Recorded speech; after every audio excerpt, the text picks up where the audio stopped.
சரி விட்ரி, உங்க அப்பவும் ஒரு கேனை. அண்ணா எதுனா கொடுங்கண்ணா. எதுனாவா? அண்ணா சாப்பிட்டு 2 நாள் ஆகுதுண்ணா. ஏன் எதனா கோயிலுக்கு விரதம் இருக்கியாப்பா?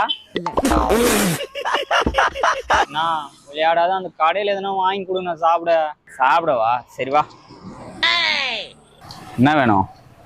இதுல எல்லாத்துலயும் ஒண்ணு ஒண்ணா? இல்ல பாட்டிலோடு வேணும். வேற என்ன வேணும்? அப்புறம் அந்த சிப்ஸு. சிப்ஸா? அண்ணா இது பில்லு போட்டுருங்க, அப்படியே 500 சேஞ்ச் எடுத்துன்னு வந்துருங்க. டேய் எல்லாம் வாங்கிடுச்சு, நீ ஏன் உள்ள போயிட்டு இருக்க? வெளில வாடா. நான் தாண்டா ஓனரு. மொத்தம் 350 ரூபா ஆச்சு, மிச்சம் 150 ரூபா இருந்தா. அப்புறம் 1 நிமிஷம் வரும்போது அச்சுதானே